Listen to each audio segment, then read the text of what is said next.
I'm Ariel Azor, host of Right This Way, and today we're going to talk about Joe Biden's inauguration. So I'm guessing probably a lot of people did not watch it. I watched it, so you don't have to. I honestly did not even watch half of it. I just don't care to. It doesn't interest me, and I mean, it's not someone I voted for, so I just don't care. It's different to be respectful of the president, because obviously I do still hold that stance. That's still the president of the United States of America.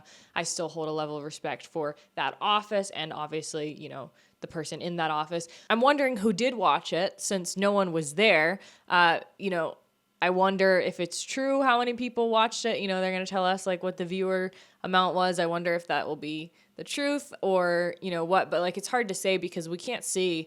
There was no actual turnout. No people were there to watch it, which has never really happened before. They've never not been allowed to witness the inauguration.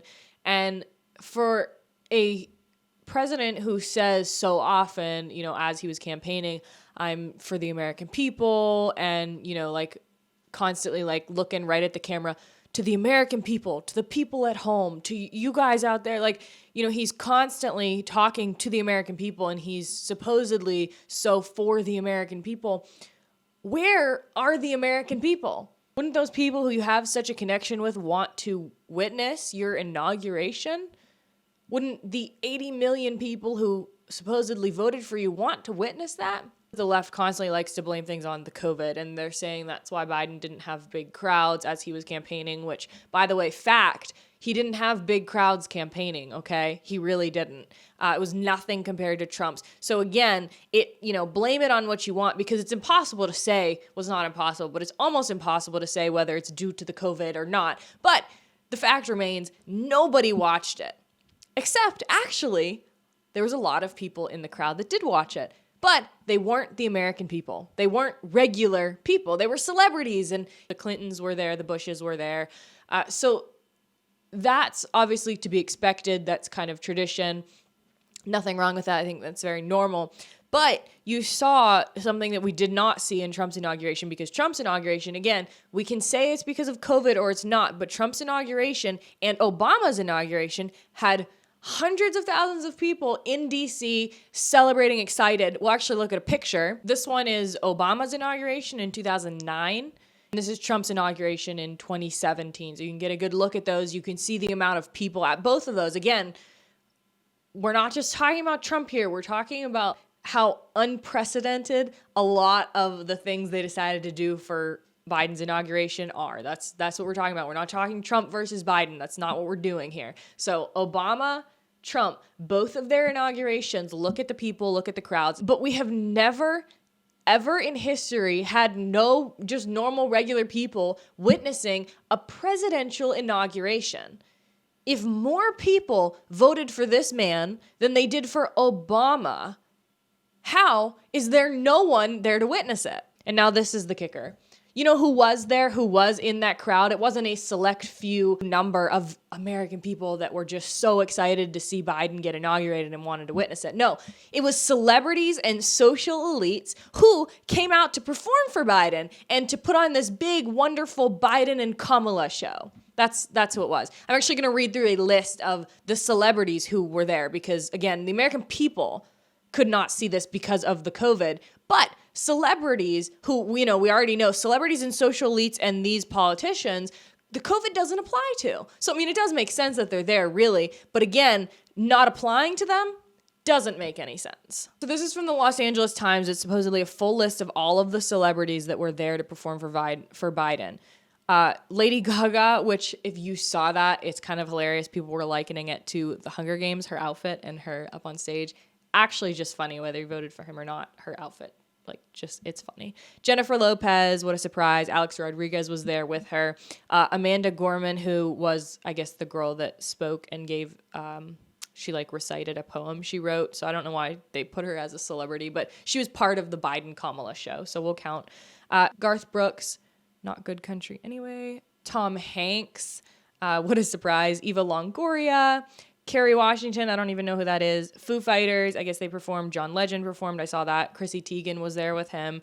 Bruce Springsteen, Demi Lovato, Justin Timberlake, and Aunt Clemens, whoever that is, Katy Perry, Bon Jovi, nice, Lin-Manuel Miranda, Kareem Abdul-Jabbar, Tim McGraw and Tyler Hubbard, Black Pumas, whatever that is, DJ Cassidy and Friends. Again, I don't even know who some of these people are. Keke Palmer, washed up Nickelodeon star, I know that one. Tony Goldwyn, don't know who that is. Jon Stewart, Nathan Apodaca. Again, I don't know who these people are. New Radicals, Allison Felix, Nathan Chen, and Katie Ledecky, Andra Day, Kenny Ortega. Okay, so why do I read you this long list? Thanks for bearing with me because it's stupidly long. Why do I read you this long list of people that were hand-selected to attend Biden's inauguration?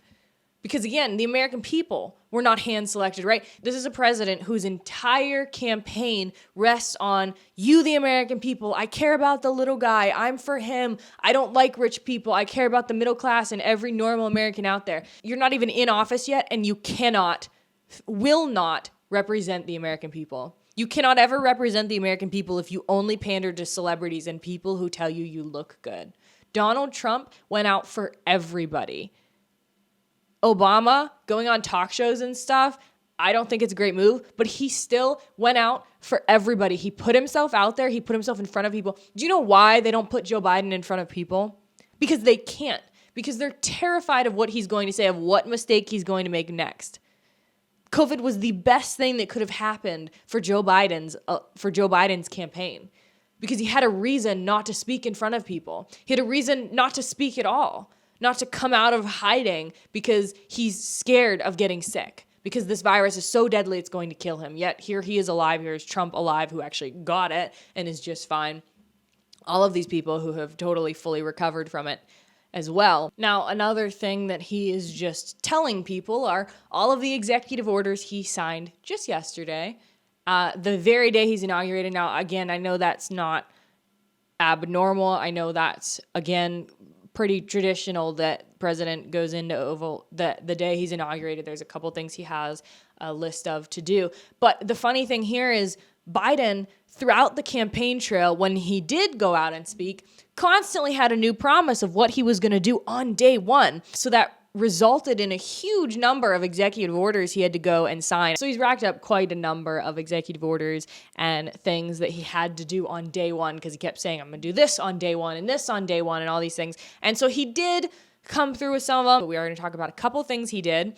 So some of the most important ones, out of, like I said, 17, the U.S. re-entered into the Paris Climate Accord because of Joe Biden. Illegal immigrants are now going to be included in the U.S. Census. We re-entered into the WHO, World Health Organization, because they were so helpful with coronavirus. He reinstituted a lot of environmental regulations that Trump helped roll back. And now I know young people are like, well, why wouldn't we do what we can for the environment, climate change, all that stuff. And the reasoning behind lessening restrictions is for business, for the economy. I won't go into depth about it, but if you think oh my gosh, that's a good thing, we need, you can think it's a good thing, but learn all the facts first, because truthfully, these regulations hurt businesses so badly that sometimes they go out of business. And oftentimes these regulations aren't proven to be incredibly helpful, or, there's not a lot of facts behind them. So again, you have to do your research. I think it's a case-by-case basis. I think some of these regulations are great, and I think some are not so great. A national mask mandate on federal property. So that's where that did come in, is I think you can hardly call it a national mask mandate if it's only on federal property. And canceled construction of the southern border wall. First day in office. Did you create any jobs? No, just jobs for more political people in socially elite circles that can go work for the WHO or, those things. That's all he did first day. So obviously it still remains to be seen how much Joe Biden really is for the American people. And that will reflect in not his policy changes, because those you can only guess what will happen, but that will reflect in the next year, 2, 3, as we see what those policy changes, many are going to be social policies, what that does for the population and for the general American people. If you've enjoyed this episode, you can give me a thumbs up on YouTube, you can leave a review on Apple Podcasts, and you can also check out my Instagram at right.this.way.